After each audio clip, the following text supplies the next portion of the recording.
So when we're finished with the 10 questions, when the candidate has had a chance to answer all those questions, we will take turns of board members asking any questions they would like. There's no suppression of any of the questions you would like to ask, as long as they're He's germane. limiting it to my topics. As long as they're germane. All of my questions were Trustee germane. Banducci, yes. Well, I guess I have two things. One is we did a motion to amend the agenda. This is the amended agenda that I was given. Now, we're not following the sequence that's on the amended agenda. So either we're amending the agenda to what we were provided, and this is what we were given in advance, because I have the same copy that I printed off my email, or we're amending the agenda and then we have another agenda in order that I'm not aware of, because we jumped to item 6. That's what I tried to do with point of order when you ran over me, sir.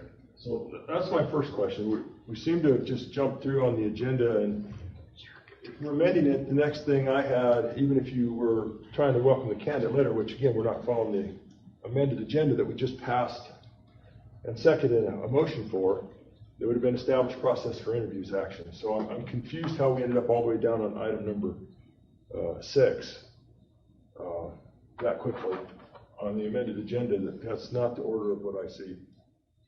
So that's my first thing. Secondly, to delay questions on the various topics for questions 1 through 10 to the very end of the process of asking questions will be very challenging in trying to keep the questions and the follow-up questions in context. There's going to be a chain of communication that's going to be going on. We're going to ask a question, they're going to give a response, we ask a follow-up question. Now what's going to happen is I may have something on question 3, and 45 minutes, an hour later, something like that, I'm going to circle all the way back to question 3 to ask a follow-up question. And quite frankly, I bet that most of the folks in this room, much less the folks trying to watch this by Zoom, are going to remember what was being discussed in number 3 to try to keep that train of thought going so that the follow-on question makes sense in context. So to jump around after we do this and then go back, which is basically, I think, what John has proposed, is that we get through the 10 and then we're going to go back through the 10 in some random manner with follow-up questions. Depending on when we just address that topic, it could have been 5 minutes or 50 minutes of elapsed time since we'd had that conversation. So I don't think that's the best way to do that, to try to maintain the integrity of the question and the answers and the thought process that goes with it. I appreciate your thoughts. Yes, Craig. Well, Todd, if you look at what they're trying to do, that they're trying to shield future candidates, that makes perfect sense of what they're trying to do. Basically, they're changing the process halfway through this interview process to protect follow-on candidates. I mean, it makes perfect sense to me, and I find it very disingenuous by the community. Why don't we just vote on who you've already predetermined?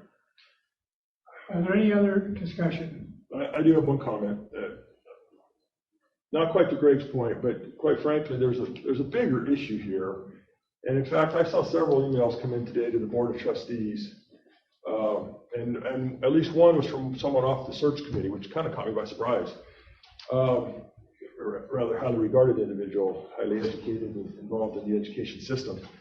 And she was surprised and didn't understand why we didn't go into executive session yesterday. And one of her queries, and I know John saw it for sure, was how can you be doing this in open session when any other candidate in theory could see it, or any of their friends or colleagues or anybody else, if anybody's trying to help them or advise them or prep them or maybe even doing a mock interview session for them. Well, anybody that went first, Dr. Brand, would be at a tremendous disadvantage from whoever gets to go last, which I think is Crumbaker now, or I think he always was.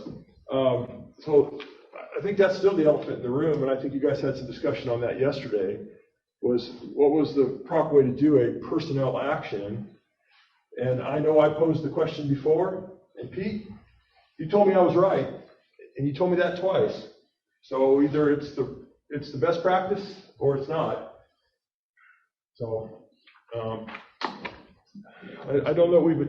I don't know how you guys addressed it yesterday. I wasn't here. I haven't seen the tape, so I don't know how that all played out exactly. But somehow you guys addressed that But I still think that's the elephant in the room, because we're doing some things here, and I question the process.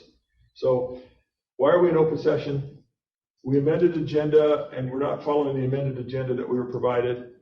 And third, I think the sequence of questioning is suspect, and I think it's going to be more problematic than if we try to follow in a logical stream of question one, complete question one, go to question two, complete question two, go to question three. I'm also under the impression that you guys were here for a while yesterday. I don't know the exact time of that, but I know we have at least an hour and a half, but it sounds to me like you guys might have exceeded that substantially. So probably more important to get the questions answered and get through this. But that's fine. I would like to answer your first question, and that has to do with why this is not an executive session. I asked the president to ask all of the 5 trustees whether or not they would go into executive session. It takes 4 of us to do it. He only received 3 positive responses. Actually, yesterday, the roll please call let vote. me finish. You've got to learn some manners, young man. We did not have 4 people that said they would go into executive session. Therefore, we could not go into executive session and had to do it in open session. You were one of the ones that did not respond. Greg did not respond. Well, David, there's a flaw in that logic, if you don't mind me responding, Chair. We didn't respond, so I don't think that means that we've said yes, or we said no, or that we gave any indication. In fact, my understanding yesterday is that you actually could have had 4 votes. Of course, mine was irrelevant yesterday because I wasn't here. Again, that's a whole other question about ramming this through and scheduling it when I'm on duty in the military and I couldn't even be here. I won't be here for half the interviews just from that. So that's another sidebar issue if we really want to go down that road. But you had 4 people yesterday, and my understanding is that Greg voted to go into executive I session. did. Am I mistaken? I did. Hold on, Look at the Greg. roll call vote. Hold on, I'm talking at your roll. Please let him finish and ask to speak. I answered his Please question. ask to speak. Are you finished, or do you have more? No, I don't have anything more to say. I just, from my understanding, you guys might have had the 4 votes yesterday, but you still didn't do it. So, again, so there was a premise made. We got there. You guys did it, and it still didn't work out. So that's not on me either way. I wasn't here. So To answer your agenda order, items number 1, 2, and 3 are finished. Number 4, I told you that I asked the candidate to wait to come in until we finished business. So that's why number 4 hasn't been done. Number 5, we just are taking care of, and then we'll move on to 6. So no, we're right on order except for that one item, and that item has been set aside so that the candidate's not here during our discussion of business. I was kind of wondering about that with the order. Well, again, we have the established order, and I guess you're taking the chair prerogative that you're moving that item. Thank you. Thank you for allowing me. I've been waiting for 5 minutes. Am I going to be ever recognized? Yes. What would you like to say? Okay. So this is a good example where I was going to say something and then was never recognized by you. And this is a good example where you're trying to stifle the questions, where even if I were to write them down and everything, the context of the informal conversation that we're supposed to have with these candidates, it's hard to capture in-the-moment questions and in-the-moment answers when they're familiar with what they just said, and when you can take what they just said and put it in a question that's specific to them. It's hard to say, oh yes, I did talk about that an hour ago, is what you guys are trying to do, and then put them in that same frame of mind. So you guys are trying to stifle our questions by this motion. So, and secondly, I would love to hear from our lawyer right now, who seems to not work for me, even though I'm on one of these board of trustees. Are you ever going to get me the emails that I asked for today, by the way? And then the second thing, agreeing to this discussion. Right? Actually, it is. It's part of the process. I have a follow-on motion after this. But the second thing is I would like to hear from our lawyer how we've already proven, thanks to Getty, that we can't go into executive session. How having all of these meetings in open session, we've been given privileged information that we're only allowed to consume in executive session, how we're able to make a final conclusion on candidates on June 22nd that you guys are so excited to do. I would love to hear from our lawyer how this is possible. Trustee Wold, Yes.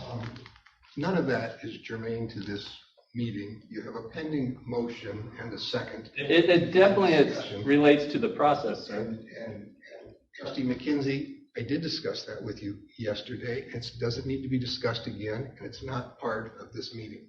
That was before we failed to go into executive session. There was assumptions in that conversation, sir, that we were going to go into executive session on the 22nd. The search consultant even said that's where the deliberations were going to happen. Again, that's not germane to the motion. It is. It's part of establishing the process for interviews. I would like to call for a vote. All those in favor signify by saying aye. David, you were still answering me, I thought, on the questions, sir. Pardon? I thought you were still answering what I had asked about the questions. Maybe I missed that. You had discussed it, and I think we got kind of segued there a little bit. I think of your many questions, I gave you a couple answers. Maybe I missed it in the midst of all this. Okay.